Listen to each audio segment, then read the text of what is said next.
Hey everybody, welcome to the Yankee Cryptid Podcast. My name is Mary. I'm here tonight again with my husband Eric. Eric, what's happening? Not a whole lot. Awesome night tonight. Yeah. We wanted to come on tonight and talk about this area in Vermont where we've had a couple of odd occurrences, and turns out we were able to find a BFRO report from the same area. So I want to read you this report and then discuss what we've experienced. How does that sound? Sounds awesome. Fabulous. Great. Good. Let's do it. Let's do it. BFRO.net, December 15th, 2005. My family and I went to Ludlow, Vermont for Columbus Day weekend since we enjoy the northeastern woods. We all enjoy observing the local flora and fauna in their natural settings, and we often drive and or walk the back roads looking for deer, moose, bear, and whatever else we can spot. One evening we went moose spotting on Tyson Road, since during the summer trip to the same area earlier, we had observed 8 moose in one evening. As we drove along Tyson Road, I saw a large bipedal form cross the road in 2 strides. I asked one of my daughters, "Did you see that? Tell me, what did you see?" I purposely didn't say what I'd seen, since I wanted to know if she'd seen what I'd seen. I wanted to be sure I had not imagined it. Very quickly she says, "I don't know what it was, but it was real big, maybe 8 feet tall, hairy, and crossed the road in 2 steps." She saw the same thing I did. It crossed the road about 50 feet ahead of us, and judging by the trees where it crossed the road, I'd say her height estimate is accurate, give or take 20%. My other daughter didn't see it since she was in the back seat and was looking out the side windows of the car. I still didn't quite believe it, but I know what bear, deer, and moose look like in natural settings since I've been hunting for 40 years. It wasn't anything I had ever seen in the woods. It walked across the road in 2 strides, was heavily built, covered in short dark hair, and, as stated previously, approximately 8 feet tall. One more thing. The day before we had driven in the same area and didn't see anything at all. No fauna at all, but we did hear some very odd vocalizations that sounded very much like the recordings available on your website.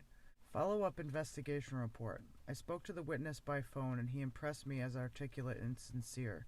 He emphasized that he might have thought he was imagining the experience had his daughter not been in the front seat with him, and corroborated all of his perceptions. He added a few details to the submitted report. 1. The figure turned its head toward the car as it crossed the road. 2. It resembled the figure in the Patterson film with the same pronounced arm swing, except that it wasn't as heavily built. 3. Its head seemed conical. 4. Its visible or nearer hand looked massive. So this is from the Ludlow, Vermont area. They said they're on Tyson Road, off of Route 100 outside of Ludlow. So, our experiences. Not quite as vivid as that one, but let's see. In 2017, we were camping at Gifford Woods State Park. Yep. And we arrived to the cabin, and seemingly out of nowhere, as we're like unpacking, getting the cabin ready, we started to smell this just god-awful stench. It was like this god-awful, like, it smelled earthy like an animal, but it also smelled like an outhouse. It smelled like urine almost, like... But, yeah, and it was there, and it like lingered, I don't know, what, half an hour? Yeah. Something like that, 20, 30 minutes. It's kind of hard to figure out where it was coming from, and we could never quite pinpoint it, and then all of a sudden it just was gone. You know, there's no concrete anything. It was just kind of really odd that the smell just appeared and then disappeared. So, all right. It's definitely an odd smell because we've been there quite a few times. I never smelled anything like that there before. I don't recall ever smelling anything. Actually, I want to say that I find it's, actually in my experience, kind of rare to have strong smells in the woods. Like, of all the times we've been out and about, I've probably smelled something strong, like whether it's dead or, you know, I'm not talking about farms. Farms are different, but you know, something randomly in the woods, it's been rare in my experience. So this definitely stood out and kind of struck me as like, what the hell? What the hell is that? We never got an answer to that, but it's worth noting that Gifford Woods is not too far north of Ludlow. I mean, what is it, half an hour north? About 40, that, yeah. 45 minutes maybe, something like that, straight up Route 100. So moving on, June of 2021, we were going up 100 just north of the town of Tyson. I don't know, for whatever reason we decided to pull off. I think we were stopping for a cigarette so the Sam could go Oh, take yeah. a tinkle. Yeah, probably. It's probably noon-ish, 11, noon, whatever. Yeah, I think it was around that time, Yeah, it was like daytime, it wasn't middle of the night or anything. And so we're kind of like, oh, wow, this is a cool spot. And it was a pretty quiet day, if I recall correctly. It was a Saturday. And so the pull-off faces two huge mountains across the, I think it's a pond. We suddenly heard this noise, kind of like a whooping noise, but not quite. It was off. Like, it was weird. It's like, it's not like you see on those shows when they're whooping and supposedly they hear off in the distance a whoop response, or the recordings of that they say is definitely a Sasquatch or whatever. These were different. It sounded like almost like a whoop, but it was differently toned. yeah, it wasn't. And it was far away. It was like on top of that mountain. Yeah, that was the thing. Was it felt like it was coming from the top of the mountain. It wasn't. Yeah. It was coming from high up. Definitely. Like, it wasn't like in that area. There are houses. As you go up the road, you'll see houses along the water and whatnot. But it wasn't coming from ground level. It was coming from higher elevation. Mm. I think we heard it in two successions. Like, we heard the first round. Yeah, because you said, what was that? Yeah, because I said, yeah, and then it happened again, and I was like, holy shit, it actually happened again, after we stopped to listen for it. We were unable to record. I think I pulled out the camera, but it stopped after that. And so we went back on our way back. We stopped, and it was nighttime by now, and I'm like, oh, I'm sure we're going to hear something, Of course, there's very little traffic. It's very dark. Very dark. It was incredibly dark. Like, you could see the stars all over the freaking place. It was yeah, freaking awesome. no, actually. it was great. We didn't hear anything, so we're like, all right, whatever, we'll move on. So today, actually, we decided we were going to go give a visit to the Yankee cryptid chair and see if it's still there, because we hadn't seen it since, it's been about a year, right? Yeah, about a year. Yeah, I think a year ago we took that photo. So we went back up to the area that is just west where those sounds took place and just south of where the smell happened.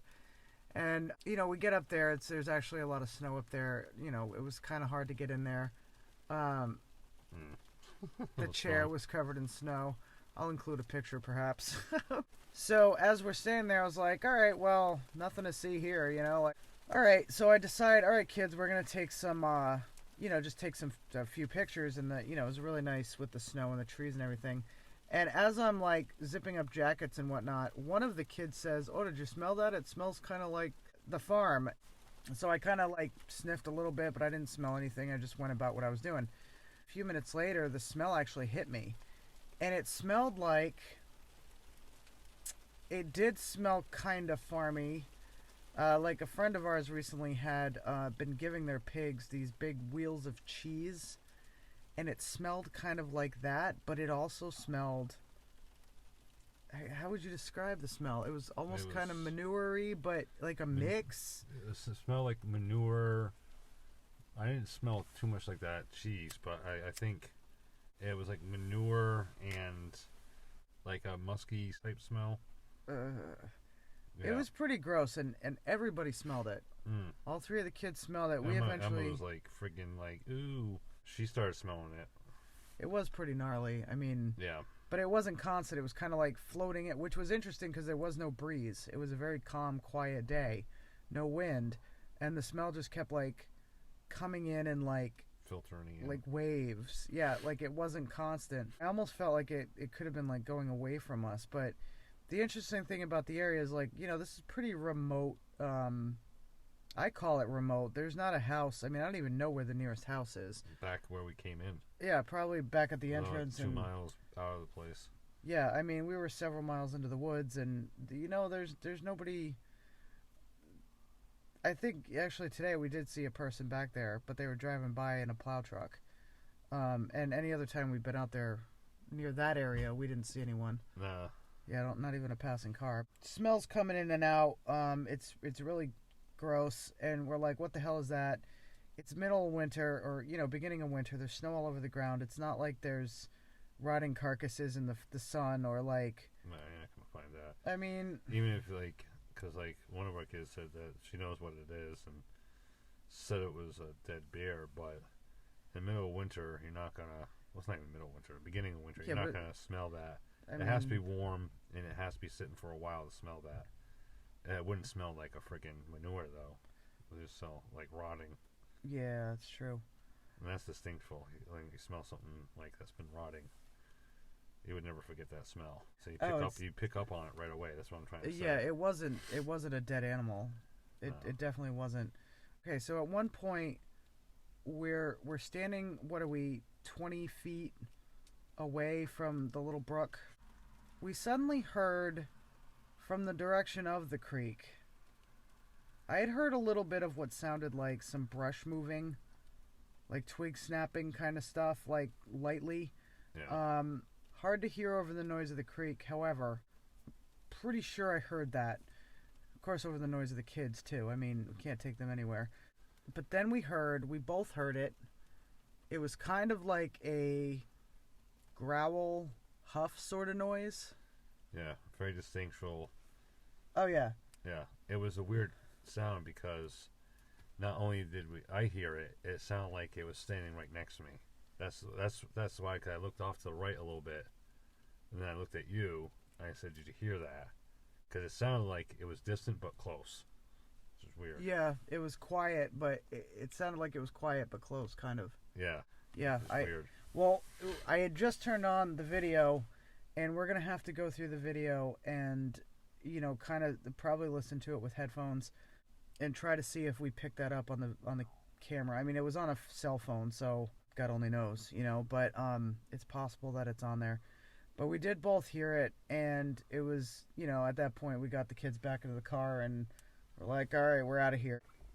Of course, there could be perfectly reasonable, logical explanations for our experiences. It could be.